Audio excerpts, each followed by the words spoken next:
Hey guys, welcome back to the channel. My name's Tiffany and today I'm going to be bringing you another unboxing video. And this one is specifically for the AD5X FDM printer, which Flashforge kindly sent to me. And I will note that even though I got this printer and accessories all for free, they are not paying me to make this video or say anything nice about their printer. So let's begin with my experience. And they sent me 2 boxes. One was for their printer, as well as they sent me 6 rolls of their PLA filament of a bunch of random colors, which I'll get to those later on in the video. And for unboxing the actual printer, this was actually the first 3D printer that I could pull out of the box by myself. Yay!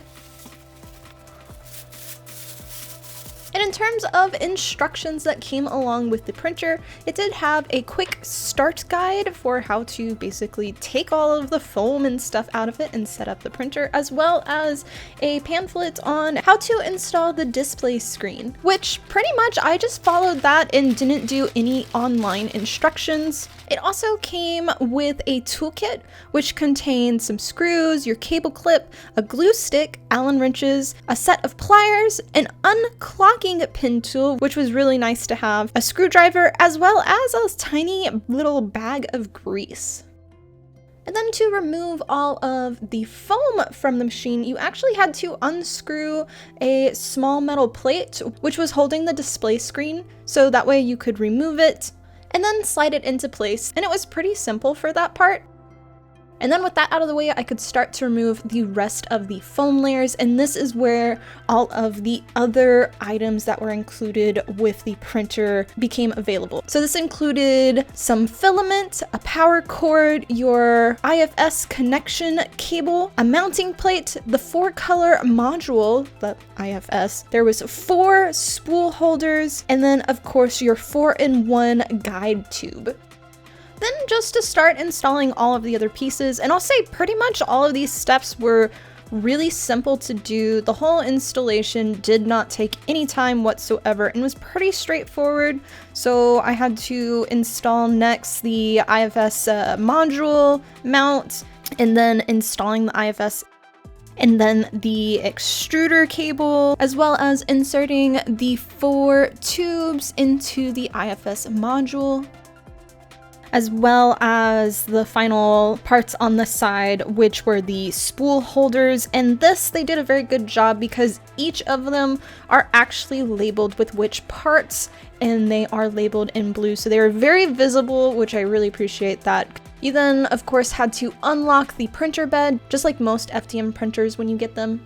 And then the last step was to plug in the power cord. It now was time to start figuring out the configurations of setting up Wi-Fi and everything else, doing test prints.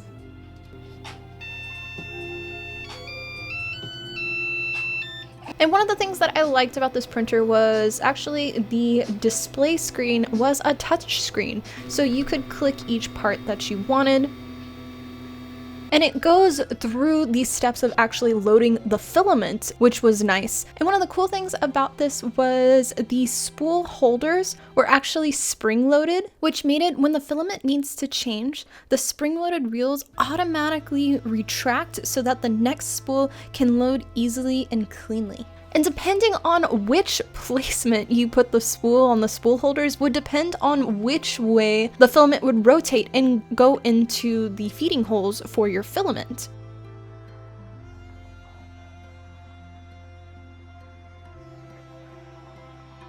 And once all the filament was loaded, you then need to go through and set up which type of filament is on each of the spools, as well as coloring it with a close color to help with its temperature. And for this, the basic settings were PLA, ABS, PETG, TPU, PLA-CF, PETG-CF, and SILK.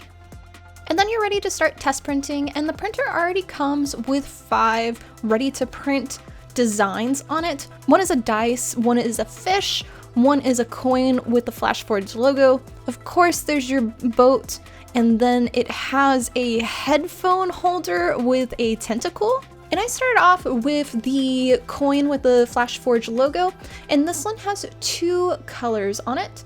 And I selected the marble-like color and then one of the blue filaments.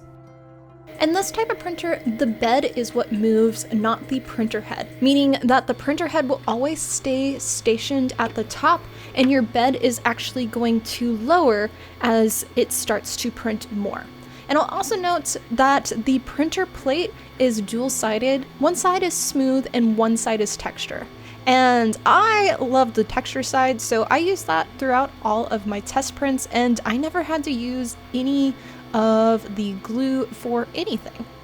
And one thing I found interesting with this specific type of printer is every time it printed, it ended up doing a printed tower next to it with that filament that it was using, because each time the printer had to change filaments, it would have to reheat up that one, and so this was kind of its little extra area to do that in. Now I will note that this, even though it was my first test print on this printer, I did find one issue that I wasn't a huge fan of, and that was this printer is a bit loud. Main reason is it is an open shell. There is no case around it. But they do have an option for an enclosure kit, so that might be something to consider. Typically with all of my printers, I want them to always be fully enclosed, just because I do have pets that are upstairs, and even though my printers are in the basement, cat hair gets everywhere. As well as I like the enclosure kits so they can help keep a constant temperature when it gets really cold in the wintertime in the basement. So that's something that I would definitely upgrade right off the bat. But once that print was done, it looked like this, which was pretty decent, as well as its little tower piece next to it. As well as I tried their dice next to print. And this print was also 2 colors. I used this one, a blue, as well as a gradient from orange to yellow mix. And it was actually pretty cool to watch it print. But one thing I did notice with this is each full layer had 2 colors on it, which means every single layer, the filament had to change back and forth. And the changing speed is a bit slow because there's only one extruder head for all 4 of the filaments. Unlike if it had a extruder head for each of the 4, it could instantly change. But because this one all has to go through one head, each filament has to be changed constantly. And each time it changes, it takes a good 40 seconds to a minute just to change.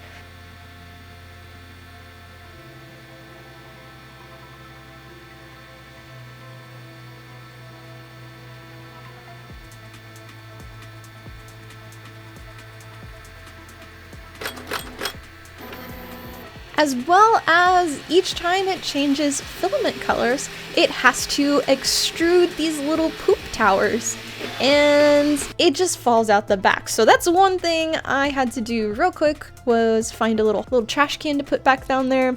Eventually I did end up finding a pre-made extruder chute for holding all of it, but I will say I didn't like this just because of the amount of waste that was extruded. But here is what the cube looked like when it was done. I'll also note that there is a nasty line throughout the middle of the print, and that actually was a test when my breaker box went out in the basement. And the print did continue, but it did end up leaving that bit of a nasty line there. But this print was cool because it did have an actual screw that you could screw into the bottom of the cube, and the design was really nice.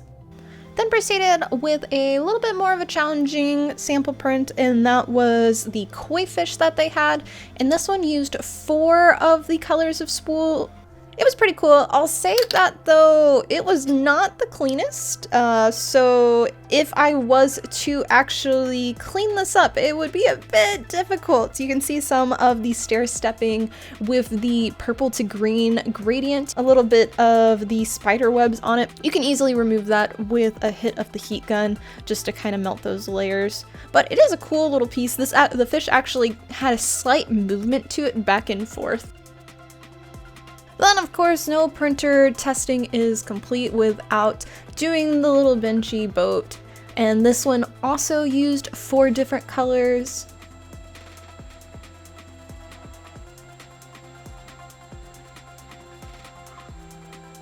And then for their final test print, they had the earphone support holder, which was this octopus tentacle thing that came up.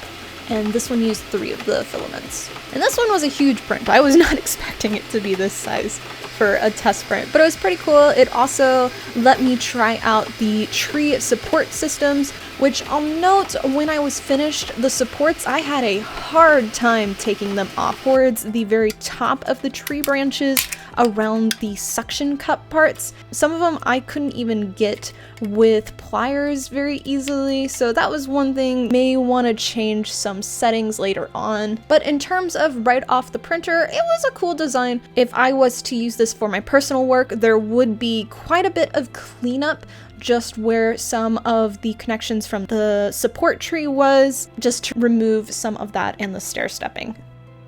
Now, a little bit more in the specifics about this printer before I get into my actual own CAD designs that I tested for it. This is again an FDM printer. It has an outer shell that is all metal, but it is open structure. It does have a build size volume of 220 by 220 by 220 millimeters, so it is a little bit on the smaller side than what I'm used to using for printers. As well as it does have the option to change out the nozzle size. It has a 0.25 millimeter, 0.4, 0.6, and a 0.8 option. But of course you'll have to pay extra for all of those. It does have a flexible build plate, which is really nice. And that build plate is also a PEI coated plate. As well as the max moving speed for this is 600 millimeters a second, and the max printing speed is 300 millimeters a second, which standard in the FDM world is 200. It also has automatic leveling, which is really nice. Its touchscreen capability, as well as you can also use Flashforge as software for doing all of your slicing and everything, as well as you can connect it with an Ethernet cord, USB, or Wi-Fi, and I'll talk a little bit about that process right now. Now for slicer programs, I did want to try Flashforge's designated slicer, which is Orca Flashforge, and I'll say this one, I couldn't get it to work whatsoever. I tried a bunch of different things. I did a bunch of research looking for other options, and everybody basically said for this specific printer to just do the flat out original Orca slicer, and that one did work to set up everything. It still had all the same controls, so you could paint all of the different colors so you knew which part went to what, and it did recognize this specific printer in their program, so that was my go-to for that. And in terms of setting up this printer with Wi-Fi, because my printers are in the basement and my computers are all upstairs, that would be ideal. However, I could never get it to connect as well. And I'll note that I do have other FDM and resin printers in the basement, and I have had all of them connect with Wi-Fi. This is the only printer I was unable to connect. So I did have to do everything going forward on a USB. And where that USB connects to the display screen is on the right side. And my USB is a little long, so it kept hitting with the filament that was sitting on the spool. So to take it on and off, I did have to slide the filament to the edge.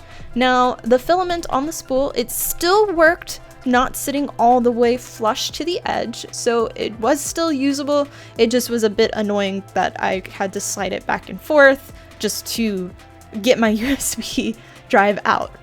And I wanted to start with some really easy test prints. I was working on my Dark Magician Girl cosplay from the anime Yu-Gi-Oh!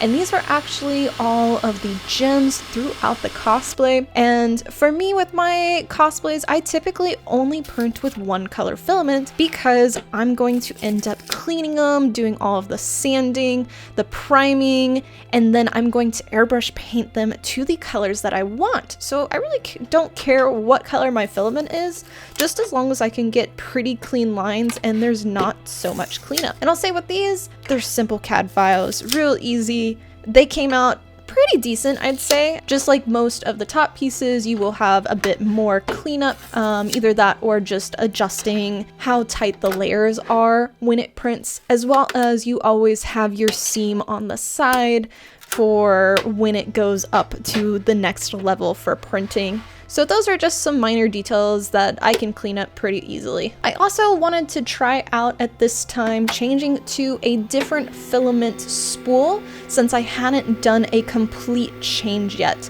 And that was pretty simple. It was actually really cool because you could watch the filament go through the tube back onto the spool, and then I could easily change it out to, I'm gonna call it my lollipop color flavor that I used for my next prints.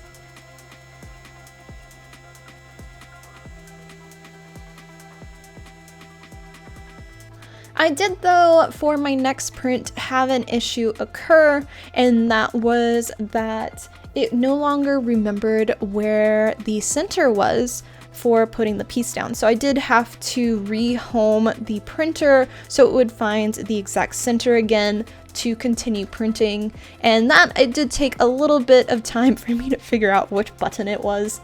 And you can see here when I clicked setting, the position of the piece, which was XYZ, was all uneven. So for rehoming it, I did have to press the button, which is the counterclockwise arrow with the 0, and that will reset it. And my last main test piece that I did on this printer was actually my Dark Magician Girl staff, which I ended up modeling into 3 pieces, but because the printer height was a bit smaller than my other printers, I did end up having to segment one of the middle sections in half, so it ended up being 4 pieces in total.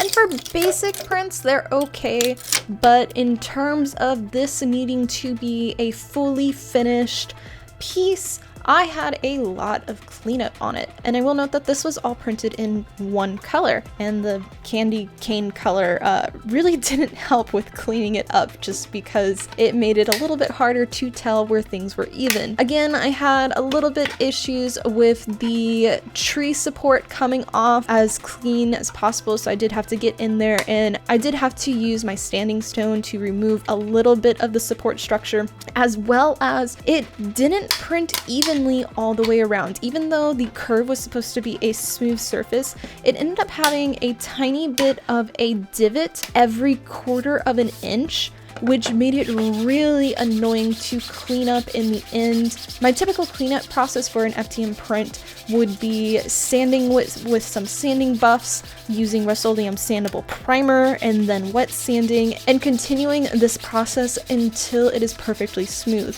And I did this for about 3 different coats, and I was just impatient at that point. It was gonna take another like at least 4 to get this nice and even, and I couldn't be bothered. So it didn't end up being as clean as I wanted, and I'll note that some of the stair stepping seemed to be uneven a bit. So that was a little concerning with me for it being just one color of filament. But in terms of a finished 3D printed prop, it's actually one of my favorites just because it's so clean afterwards, even though it does have these imperfections. But depending on what you want out of a 3D printer, this could be a really good option for you, especially if you really don't care about cleaning up a lot of the surfaces and you really want that multicolor look onto like the koi fish, for instance. If you're doing a print farm, this is a really good option for you as it is still really fast. The printer itself is pretty small in terms of how much space that it uses, and you can upgrade it to a bunch of different levels if you want it to be enclosed or not. It also has an option that you can purchase an upgraded camera that you can hook up. Mine did not have one, so I won't be able to really talk about that, but I've used cameras on my other printers and I really like that option, so I would upgrade to that as well. But in terms of just printing as a one type of color printer for props, it's an okay printer. It might not be my go-to right off the bat, but it does have a lot of potential in the future if I want to use just straight up filament colors and not paint anything, if I want to do more fast design pieces. I will say I still don't like that it had such a slow time changing in between each filament color, having to wait 40 seconds to a minute between each change, and that it was loud, as well as how much it extruded the little poop towers. It was quite a bit. So if you are changing colors constantly, that chime is going to add up very fast. But it's still a good printer. I do recommend it. I'm still gonna use it for certain types of projects. But yeah, those are my thoughts. And as always, if I missed something about this printer, let me know in the comments. If you've used it before, also let me know. I'm curious what you've printed using this or other types of multi-filament extruder printers. And if you're still here, I really appreciate you. So don't forget to like the video and subscribe to the channel, and I'll see you for our next video. Much love, guys.